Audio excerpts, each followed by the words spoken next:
നമസ്കാരം. കേരളത്തിൽ ഇപ്പോൾ കൂടുതലായിട്ട് കണ്ടുവരുന്ന കുട്ടികൾ തൊട്ട് മുതിർന്നവർ വരെ ഷുഗർ പേഷ്യൻസ് കൂടുതലായിട്ട് കണ്ടുവരുന്നുണ്ട്. അപ്പോൾ നമുക്ക് ഈ ഒരു ഷുഗർ പേഷ്യൻസിൽ എങ്ങനെയൊക്കെ കൺട്രോൾ ചെയ്യാം, ഷുഗർ എങ്ങനെ കൺട്രോൾ ചെയ്യാമെന്ന് നോക്കാം. ഞാൻ doctor Haripriya, medical consultant, homeopathy clinic Vaniyambalam. എൻ്റെ കൂടെ ഉള്ളത് doctor Muhammad Aslam, medical chief consultant, medical homeopathy clinic Vaniyambalam.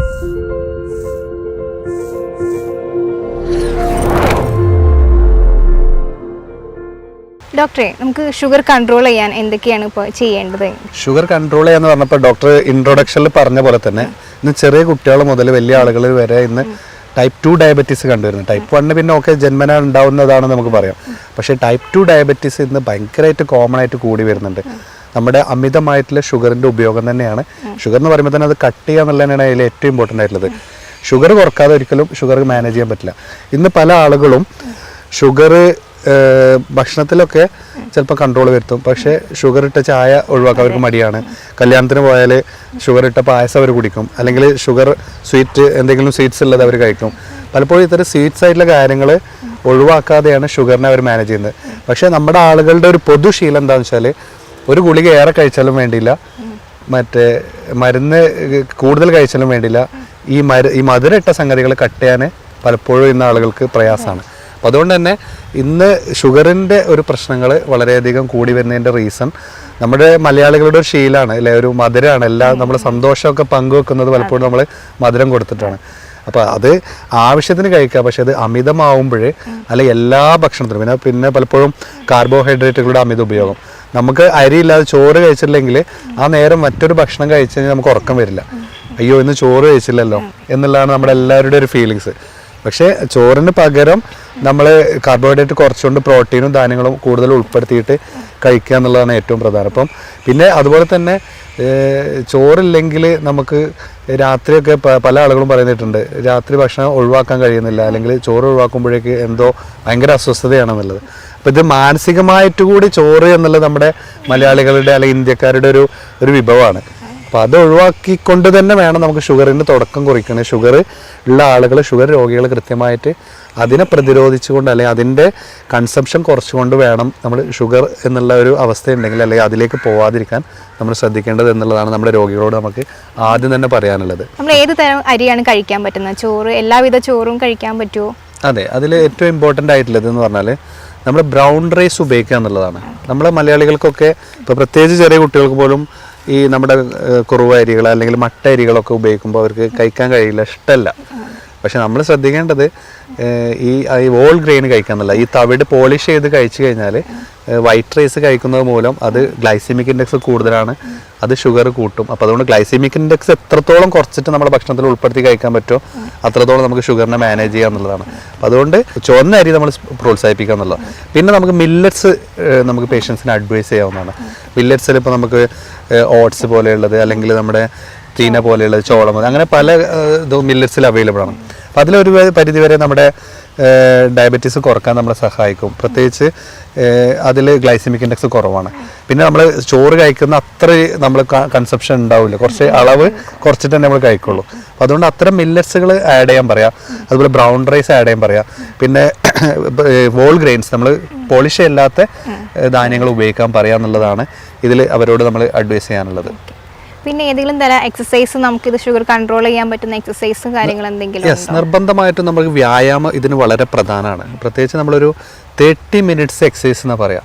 അപ്പോൾ 30 മിനിറ്റ്സ് എക്സസൈസ് നമ്മൾ കൃത്യമായിട്ട് എല്ലാ ദിവസവും ചെയ്യുകയാണെങ്കിൽ നമുക്ക് അമിതവണ്ണം, ഷുഗർ, കാർഡിയാക് പ്രോബ്ലംസ്, അതുപോലെ നമ്മുടെ മൂഡ് ചേഞ്ചസ് ഒക്കെ നമുക്ക് കൺട്രോൾ ചെയ്യാൻ നമുക്ക് ഈ എക്സസൈസ് കൊണ്ട് പറ്റും. ഭയങ്കര പോസിറ്റീവായിട്ട് നമുക്ക് കിട്ടുന്ന ഒരു സംഭവമാണ് നമുക്ക് വ്യായാമം എന്ന് പറഞ്ഞാൽ. അതും പല ആളുകളും ചിലപ്പോൾ രാത്രിയൊക്കെ ഒരുപാട് വ്യായാമം ചെയ്യും. പക്ഷേ ഏറ്റവും നല്ലത് ഏർലി മോർണിംഗിൽ നമ്മളൊരു 6-7 മണിക്കൂർ ഫാസ്റ്റിംഗ് എടുത്തിട്ട് പിന്നെ രാവിലെ പോയി എക്സസൈസ് ചെയ്യുമ്പോൾ നമ്മുടെ ശരീരത്തിൽ ഉണ്ടാകുന്ന കൊഴുപ്പുകൾ അല്ലെങ്കിൽ അമിതമായിട്ടുള്ള കൊഴുപ്പുകൾ അടിയാനോ ഷുഗറിൻ്റെ കണ്ടൻറ്റൊക്കെ കുറയാനോ ഇൻസുലിൻ്റെ റെസിസ്റ്റൻസ് കുറക്കാനോ ഒക്കെ നമുക്ക് ഈ എക്സസൈസ് വളരെയധികം സഹായിക്കും. ഇപ്പോൾ ജപ്പാനിലെ ഒരു ടെക്നിക്ക് ഉണ്ട്, ഇപ്പോൾ ഇൻ്റർവൽ വാക്കിംഗ് എന്നാണ് പറയാം. ഈ ഇൻ്റർവൽ വാക്കിംഗ് ഭയങ്കര എഫക്റ്റീവായിട്ട് പറയുന്നുണ്ട്. നമ്മളെങ്ങനെ വെച്ചാൽ ഒരു 30 മിനിറ്റ് എക്സസൈസ്, ആ 30 മിനിറ്റിൽ ഒരു 3 മിനിറ്റ് നമ്മൾ നല്ല ശക്തിയായിട്ട് നല്ല സ്പീഡിൽ ഒരു 100 സ്റ്റെപ്പ് പെർ മിനിറ്റ് എന്ന് പറയാം. ഒരു 100 സ്റ്റെപ്പ് ഒരു മിനിറ്റിൽ നമ്മൾ 100 സ്റ്റെപ്പ് എടുക്കുന്ന രീതിയിൽ സ്പീഡിൽ അങ്ങനെ നമ്മളൊരു നടക്കും. എന്നിട്ട് 3 മിനിറ്റ് നമുക്ക് വളരെ സ്ലോ ഡൗൺ ചെയ്ത് കാമായിട്ട് റിലാക്സ് ചെയ്ത് നമ്മൾ 3 മിനിറ്റ് നടക്കും. വീണ്ടും 3 മിനിറ്റ് ഭയങ്കര സ്പീഡിൽ നമ്മൾ നടക്കും. അപ്പോൾ ഒരു ഇന്റർവെൽ ആയിട്ടുള്ള സ്പീഡ് കുറച്ചും കൂട്ടിയും ചെയ്യുമ്പോൾ നമ്മുടെ ഇമ്മ്യൂണിറ്റി കൂടുന്നു എന്ന് പറയുന്നു. അതുപോലെ നമ്മുടെ ഈ കാർഡിയാക് ഇഷ്യൂസ് കുറയുന്നു എന്ന് പറയുന്നു, life style disease, fatty liver കുറയുന്നു പറയുന്നു, ഡയബറ്റീസ് കുറയുന്നു പറയുന്നു. അപ്പോൾ ഈ ഒരു ഇന്റർവെൽ വാക്കിംഗ് നമ്മൾ ചെയ്യണം. ഇപ്പോൾ സാധാരണ നമ്മൾ എല്ലാവരും നടക്കുന്ന ആളുകളാണ്. അപ്പോൾ നടക്കുമ്പോൾ അതിനൊരു കൃത്യമായിട്ടൊരു പാറ്റേൺ സ്വീകരിച്ചിട്ട് ഒരു 3 പ്രാവശ്യം 3 മിനിറ്റ് നമ്മൾ സ്ട്രോങ് ആയിട്ട് ബ്രിസ്ക് വാക്ക് ചെയ്യുന്നു. പിന്നെ അതിനുശേഷം ഭയങ്കര സ്ലോ ഡൗൺ ചെയ്യുന്നു.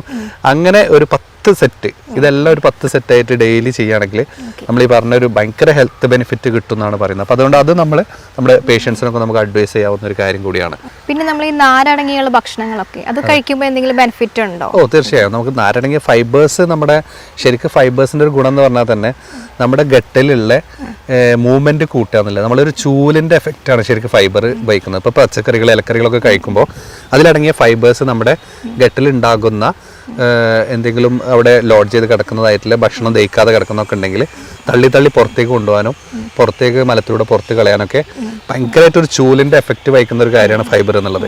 അപ്പോൾ എപ്പോഴും നമ്മൾ ഭക്ഷണത്തിൽ ഫൈബർ ഇൻക്ലൂഡ് ചെയ്യുക എന്നുള്ളത് വളരെ പ്രധാനമാണ്. അപ്പം അങ്ങനെ ആകുമ്പോൾ നമുക്ക് നമ്മുടെ ഗട്ടിൻ്റെ ഹെൽത്തിനെ ഇമ്പ്രൂവ് ചെയ്യാൻ പറ്റും. അതുപോലെ ദഹന വ്യവസ്ഥയെ നമുക്ക് ഭയങ്കരമായിട്ട് ഇമ്പ്രൂവ് ചെയ്യാൻ പറ്റും.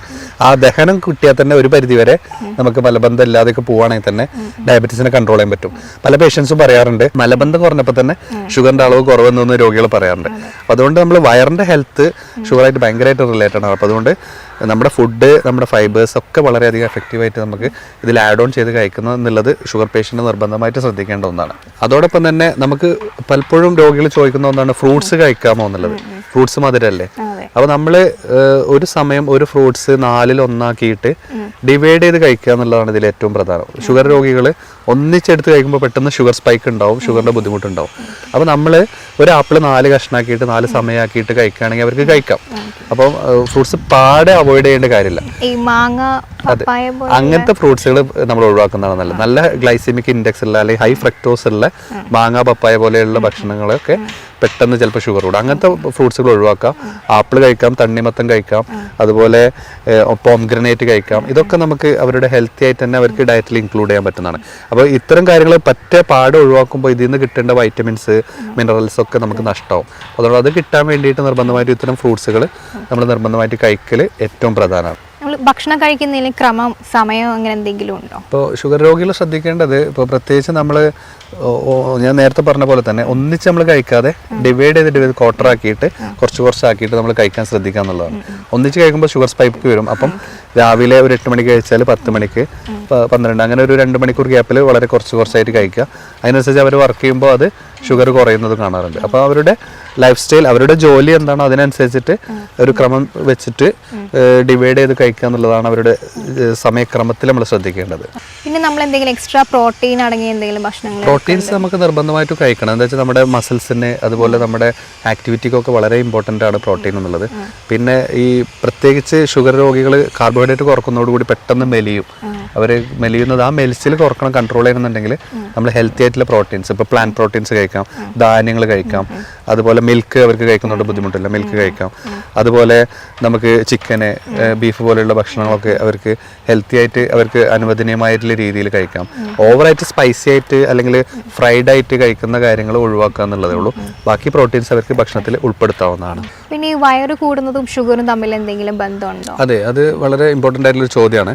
ഇപ്പോൾ പ്രത്യേകിച്ച് നമുക്കറിയാം ഈ വിസറൽ ഫാറ്റ്, നമ്മുടെ ബെല്ലി ഫാറ്റൊക്കെ നമുക്ക് അമിതമായിട്ടുള്ള കൊഴുപ്പ് ശരീരത്തിൽ അടിയുന്നതിൻ്റെ ഒരു ലക്ഷണമാണ്. ഇപ്പോൾ ഒരാൾ വയറ് വെക്കുന്നുണ്ടെന്നുണ്ടെങ്കിൽ അയാൾക്ക് കൂടുതലായിട്ട് ബെല്ലി ഫാറ്റ് വരുന്നുണ്ടെങ്കിൽ അയാളുടെ ഒരു മെറ്റബോളിക് ഡിസോർഡർ വരുന്ന അല്ലെങ്കിൽ ഒരു ജീവിതശൈലി രോഗത്തിന് അദ്ദേഹം വളരെ അടുത്തെത്തിയിട്ടുണ്ട് എന്നുള്ളതാണ്. അപ്പോൾ അതൊരു സൂചനയാണ്. അങ്ങനെ വന്നിട്ടുണ്ടെങ്കിലും നമുക്കത് പരമാവധി നമുക്ക് ഭക്ഷണത്തിലും നമ്മുടെ കൺട്രോൾ, എക്സസൈസും ഒക്കെ ഉണ്ടെങ്കിൽ റിവേഴ്സ് ചെയ്യാൻ പറ്റും. അപ്പോൾ അങ്ങനെ കൂടുന്ന ഏത് സംഗതികളും, ബെല്ലി ഫാറ്റ് അല്ലെങ്കിൽ വയറിനുണ്ടാവുന്ന വയറ് കൂടുന്നതൊക്കെ ജീവിതശൈലി രോഗമായിട്ടുള്ള പ്രമേഹം ആയിക്കോട്ടെ, ഹൈപ്പർ ടെൻഷൻ ആയിക്കോട്ടെ, അതുപോലെ ഫാറ്റി ലിവർ ആയിക്കോട്ടെ, ഇത്തരം അസുഖങ്ങൾക്കൊക്കെ അത് കാരണമാവുന്നുള്ളത് നമ്മൾ തിരിച്ചറിയും. അതോടൊപ്പം തന്നെ നമ്മൾ ഈ ഇപ്പോഴത്തെ ഒരു ട്രെൻഡാണ് നമ്മുടെ ജങ്ക് ഫുഡ്സിൻ്റെ ഒക്കെ ഒരു ഉപയോഗം എന്നുള്ളത്. ഇപ്പോൾ നമ്മൾ പുറത്ത് പോയി കഴിക്കുന്ന പപ്സ് ആണെങ്കിൽ അല്ലെങ്കിൽ ഇങ്ങനത്തെ ഓയിലിലുള്ള കടികളാണെങ്കിൽ, എണ്ണക്കടികളാണെങ്കിൽ, ഇതൊക്കെ ഹൈ ഫ്രക്ടോസ് മറ്റേ ഷുഗർ കണ്ടന്റും അതുപോലെ തന്നെ കാർബോഹൈഡ്രേറ്റ് കണ്ടന്റും ഒക്കെ ഉള്ള ഭക്ഷണങ്ങളാണ്. അപ്പോൾ അത് പരമാവധി നമ്മൾ കൺട്രോൾ ചെയ്തുകൊണ്ട് മുന്നോട്ട് പോകുക എന്നുള്ളതാണ് ഏറ്റവും പ്രധാനമായിട്ടുള്ളത്. ഈ ഷുഗർ രോഗികൾ ഉറക്കം എങ്ങനെയാണ്? ഉറക്കം നമ്മൾ കൃത്യമായിട്ട് ഷുഗർ രോഗി എന്നുള്ളതല്ല, നമ്മുടെ ഒരു ലൈഫ് സ്റ്റൈലിൻ്റെ ഒരു അസുഖം കൂടിയാണല്ലോ അത്. ലൈഫ് സ്റ്റൈൽ ഡിസോർഡർ ആണ് ഷുഗർ എന്ന് പറയുന്നത്. അപ്പോൾ ഇതിൽ കൃത്യമായിട്ടൊരു 7 മണിക്കൂർ തൊട്ട് 8 മണിക്കൂർ നിർബന്ധമായിട്ട് നമ്മൾ ഉറങ്ങുക എന്നുള്ളത് വളരെ പ്രധാനമാണ്. ഇപ്പം ഇന്ന് പല ആളുകളും രാത്രി ഓവർ ടൈം ആയിട്ട് ഫോൺ കണ്ടിട്ടും അല്ലെങ്കിൽ ജോലിയുടെ തിരക്ക് കാരണമൊക്കെ പലപ്പോഴും അവർ ഉറക്കം പ്രശ്നമാവുന്നുണ്ട്. ഇപ്പോൾ IT പ്രൊഫഷണലിലെ ആളുകളിൽ ഡയബറ്റീസ് കൂടി വരുന്നു എന്നുള്ള പഠനങ്ങൾ വരെയുണ്ട്. അപ്പോൾ അതുകൊണ്ട് അത്തരം സാഹചര്യത്തിൽ ജോലി ചെയ്യുന്ന ആളുകളാണെങ്കിൽ കൃത്യമായിട്ട് ഒരു 7-8 മണിക്കൂർ ഉറങ്ങാനുള്ള സാഹചര്യം അവർ ഒരുക്കുക എന്നുള്ളതാണ്. നമ്മുടെ ജോലിയും കാര്യങ്ങളൊക്കെ തിരക്കുണ്ടാവും, പക്ഷേ നമ്മുടെ ലൈഫിലൊരു അസുഖം വന്നു കഴിഞ്ഞാൽ പിന്നെ നമ്മുടെ ലൈഫ് ലോങ് സഫറിങ്സ് ആണ്. അപ്പോൾ അത് വരാതിരിക്കണമെങ്കിലും നമുക്ക് ഇന്റേണൽ ഓർഗൻസ് വരെ നമുക്ക് പലപ്പോഴും ഷുഗർ എന്ന് പറഞ്ഞാൽ എല്ലാ അവയവങ്ങളെയും ബാധിക്കുന്ന ഒരു അസുഖം കൂടിയാണ്. അതുകൊണ്ട് കൃത്യമായിട്ട് നമ്മുടെ ഒരു ലൈഫ് സ്റ്റൈൽ പാറ്റേൺ ക്രിയേറ്റ് ചെയ്യുക, അത് കൃത്യമായിട്ട് ശ്രദ്ധിച്ച് മുന്നോട്ട് പോകുക എന്നുള്ളതാണ് നമ്മുടെ പ്രേക്ഷകരോട് നമുക്ക് പറയാനുള്ളത്. എന്തെങ്കിലും രീതിയിലുള്ള മെഡിറ്റേഷനോ അങ്ങനെ സ്ട്രെസ് കൺട്രോൾ ചെയ്യാൻ രീതിയിൽ എന്തെങ്കിലും? തീർച്ചയായും നമ്മൾ കൃത്യമായിട്ട് യോഗ അല്ലെങ്കിൽ ബ്രീത്തിങ് എക്സസൈസ് വളരെ ഇമ്പോർട്ടൻ്റ് ആണ്. ഇപ്പോൾ പ്രത്യേകിച്ച് നമുക്ക് ഷുഗറുള്ള രോഗികൾ കൃത്യമായിട്ട് അവർ, ഞാൻ നേരത്തെ പറഞ്ഞു ഉറക്കം പറഞ്ഞു, അതുപോലെ തന്നെ കൃത്യമായിട്ടൊരു സമയം മെഡിറ്റേഷൻസ് അല്ലെങ്കിൽ എയറോബിക് എക്സസൈസുകൾ അല്ലെങ്കിൽ നമുക്ക് എന്തെങ്കിലും ബ്രീത്തിങ് എക്സസൈസുകളൊക്കെ ചെയ്യുന്നത് നിർബന്ധമാണ്. ഇപ്പോൾ അതോടൊപ്പം തന്നെ നമ്മൾ ഇമ്പോർട്ടൻ്റ് ആയിട്ട് ശ്രദ്ധിക്കേണ്ട കാര്യമാണ് സ്ട്രെസ്സിൻ്റെ പ്രശ്നങ്ങൾ. ഇപ്പോൾ ഇന്ന് നമ്മുടെ ലൈഫ് സ്റ്റൈൽ മാറിയപ്പോൾ നമ്മുടെ ഭക്ഷണത്തെയൊക്കെ കുറ്റം പറഞ്ഞാലും നമ്മുടെ ഈ സ്ട്രെസ്സ് ഭയങ്കര ഒരു ഫാക്ടറാണ് ഡയബറ്റീസ് വരാൻ. അപ്പോൾ അതുകൊണ്ട് ഈ സ്ട്രെസ് ലെവൽ കുറക്കാൻ വേണ്ടിയിട്ട് നമ്മൾ കൃത്യമായിട്ട് അതിന് വേണ്ട കാര്യങ്ങൾ എന്താണെന്ന് വെച്ചാൽ, ഇപ്പോൾ നമുക്കൊരു ടെൻഷൻ ഉണ്ടെങ്കിൽ അല്ലെങ്കിൽ ഒരു പ്രയാസം ഉണ്ടെങ്കിൽ നമുക്ക് ഒരാളോട് ഷെയർ ചെയ്യാൻ പറ്റുന്ന ഒരാളോട് ഷെയർ ചെയ്തിട്ട് അല്ലെങ്കിൽ ഒരു ഡോക്ടറെ കണ്ടിട്ട് അല്ലെങ്കിൽ ഒരു സൈക്കോളജിസ്റ്റിനെ കാണണമെന്നുണ്ടെങ്കിൽ, ഇപ്പം മുമ്പൊക്കെ നമുക്ക് ഈ സൈക്കോളജിസ്റ്റിനെ കാണുമ്പോൾ തന്നെ ആളുകൾ എന്തോ മാനസിക രോഗമാണെന്ന് മുദ്ര കുത്തപ്പെടുമെന്ന് വെച്ചിട്ട് കാണാൻ മടിയുള്ളൊരു കാലഘട്ടമുണ്ട്. പക്ഷേ അതിൽ നിന്ന് വ്യത്യസ്തമായി ഇന്ന് നമുക്ക് ഒരു സൈക്കോളജിസ്റ്റിൻ്റെ സേവനം നേടണം എന്നുണ്ടെങ്കിൽ നമ്മൾ നിർബന്ധമായിട്ട് കാണണം. അത് കണ്ട് നമുക്ക് അതിനുള്ളൊരു സൊല്യൂഷൻ, ഒരു എക്സ്പേർട്ട് ആയിട്ടുള്ള ഒരാളെ തന്നെ ഒരു സൊല്യൂഷൻ തേടി, അല്ലെങ്കിൽ ചിലപ്പം മെഡിക്കേഷൻ വേണ്ടി വരും. ഇപ്പോൾ ഹോമിയോപ്പതിക്കിൽ തന്നെ നമുക്കറിയാം ഒരു ഒട്ടനവധി നല്ല മെഡിസിൻസ് ഇത്തരം സൈക്യാട്രിക് അല്ലെങ്കിൽ സൈക്കോളജിക്കൽ ഇഷ്യൂസ് കവർ ചെയ്യാനും ആ പേഷ്യൻസിൻ്റെ മാനസിക നിലയെ കവർ ചെയ്യാനൊക്കെ നമുക്ക് മരുന്നുകളുണ്ട്. അപ്പോൾ ഇത്തരം കാര്യങ്ങൾ നമ്മൾ ശ്രദ്ധിച്ചുകൊണ്ട് മുന്നോട്ട് പോകുമ്പോൾ മാത്രമേ ഇത്തരം ലൈഫ് സ്റ്റൈൽ ഡിസീസിനെ നമുക്ക് ഓവർകം ചെയ്യാൻ പറ്റുള്ളൂ, അതിനെ നമുക്ക് മാറ്റാനും പറ്റുള്ളൂ എന്നുള്ളത് നമ്മൾ രോഗികൾക്ക് നമ്മൾ കൃത്യമായിട്ട് അറിഞ്ഞിരിക്കേണ്ട ഒരു കാര്യമാണ്. ഷുഗർ രോഗികൾ എന്തൊക്കെ കാര്യങ്ങൾ ശ്രദ്ധിക്കേണ്ടതുണ്ട്? അതെ, ഷുഗർ രോഗികൾ ശ്രദ്ധിക്കേണ്ട കാര്യങ്ങൾ ഏറ്റവും പ്രധാനമായിട്ടുള്ളത് റെഗുലർ ചെക്കപ്പ് ചെയ്യുക എന്നുള്ളതാണ്. സ്ഥിരമായിട്ട് അവരുടെ ഷുഗർ ലെവൽ മോണിറ്റർ ചെയ്ത് കൺട്രോൾ ചെയ്യുക എന്നുള്ളത്. പലപ്പോഴും ആളുകൾക്ക് ബ്ലഡ് എടുക്കാൻ മടിയാണ്, അല്ലെങ്കിൽ ബ്ലഡ് ചെക്കപ്പ് ചെയ്യാൻ മടിയാണ്. പിന്നെ അതിൽ തന്നെ ഏറ്റവും പ്രധാനമായിട്ടുള്ള ഒന്നാണ് നമ്മുടെ HbA1c ടെസ്റ്റ്. 3 മാസത്തെ ഷുഗറിൻ്റെ ആവറേജ് ലെവല്, ഇടയ്ക്കിടയ്ക്ക് ഷുഗർ നോക്കുന്നതിന് പകരം ഒരു HbA1c നോക്കുക. അത് നമുക്കൊരു 6 താഴെയാണ് അതിൻ്റെ നോർമലായിട്ട് നമുക്ക് നിൽക്കേണ്ടത്. അപ്പം അതിൽ 6 മുകളിലാണെങ്കിൽ ഒരു പ്രീ ഡയബറ്റിക് ഫേസ് ആണ്, 7 മുകളിലാണെങ്കിൽ ഒരു ഡയബറ്റിക് ഫേസ് ആണ്. അപ്പം അത്തരം കാര്യങ്ങൾ ഉണ്ടോ എന്നുള്ളത് അവർ എപ്പോഴും റെഗുലറായിട്ട് റുട്ടീനായിട്ട് ചെക്കപ്പ് ചെയ്യുക. അതിനനുസരിച്ചിട്ട് അവരുടെ ഡയറ്റ്, എക്സസൈസ്, അവരുടെ മാനസിക ടെൻഷൻ, ഉറക്കം, ഇതെല്ലാം അവർക്ക് കറക്റ്റ് ആക്കുക എന്നുള്ളതാണ് ഏറ്റവും പ്രധാനമായിട്ടുള്ളത്. പിന്നീട് നമ്മുടെ കാലിൻ്റെ ആരോഗ്യം. പലപ്പോഴും ഈ ഷുഗർ രോഗികളിൽ മുറിവ് വന്നു കഴിഞ്ഞാൽ ഉണങ്ങാൻ ബുദ്ധിമുട്ടാണ്, പിന്നെ ആംബ്യൂട്ട് ചെയ്യുന്ന ഇതൊക്കെ നമ്മൾ കണ്ടിട്ടുണ്ട്. അപ്പോൾ അത്തരം അവസ്ഥകളിൽ കാലിൽ എപ്പോഴും റെഗുലറായിട്ട് രാത്രി കാല് ക്ലീൻ ചെയ്യുക, കാലൊക്കെ ചെക്കപ്പ് ചെയ്യുക. എവിടെയെങ്കിലും ചെറിയ മുറിവുകളുണ്ടോ, ചിലപ്പോൾ ചെറിയ പെയിൻലെസ് ആയിട്ടുള്ള അൾസേഴ്സ് ഉണ്ടാവും, അതായിരിക്കും പിന്നീട് മുറിവാകും, കുറേ കഴിഞ്ഞിട്ടായിരിക്കും അവർ കാണുന്നത്. അപ്പോൾ തുടക്കത്തിൽ തന്നെ ചെറിയ മുറിവുകളൊക്കെ ഉണ്ടെങ്കിൽ പെട്ടെന്ന് ട്രീറ്റ് ചെയ്യുക എന്നുള്ളതും ഏറ്റവും പ്രധാനമാണ്. അപ്പം ഭക്ഷണം, ഉറക്കം എല്ലാം നമ്മൾ കൃത്യമായിട്ട് ശ്രദ്ധിക്കുക. ഇത് ഏറ്റവും പ്രധാനമായിട്ടുള്ള നമ്മുടെ ഡയബറ്റിസ് രോഗികൾ ശ്രദ്ധിക്കേണ്ട അല്പം ചില കാര്യങ്ങളാണ് ഇന്ന് നമ്മൾ സംസാരിച്ചത്. ഇന്നത്തെ ഈ വിഷയം നമുക്ക് ഡീറ്റെയിൽ ആയിട്ട് ഇത്രയും പറഞ്ഞു തന്ന ഡോക്ടർ മുഹമ്മദ് അസ്ലം ഡോക്ടർ നന്നായിട്ട് പറഞ്ഞു. അപ്പോൾ നമുക്ക് അറിയാൻ പറ്റി എന്തൊക്കെ നമ്മൾ റെഗുലറായിട്ട് എന്തൊക്കെ ചെയ്യണം, എന്തൊക്കെ ചെക്കപ്പ് ചെയ്യണം, നമ്മളെ ഫുഡിൽ എന്തൊക്കെ കൺട്രോൾ ചെയ്യാം, എല്ലാം നന്നായിട്ട് വിശദീകരിച്ച് പറഞ്ഞു. നിങ്ങൾക്ക് എന്തെങ്കിലും സംശയങ്ങളോ കാര്യങ്ങളോ ട്രീറ്റ്മെൻറ്റോ കാര്യങ്ങളോ ആവശ്യമുണ്ടെങ്കിൽ ഈ താഴെ കാണുന്ന നമ്പറിൽ നിങ്ങൾക്ക് കോൺടാക്ട് ചെയ്യാവുന്നതാണ്. നിങ്ങൾക്ക് ഇനിയും ഇതുപോലത്തെ വീഡിയോസ് കാണണമെങ്കിൽ ഇതൊന്ന് ഫോളോ ചെയ്യേണ്ടതാണ്. Thank you. Thank you.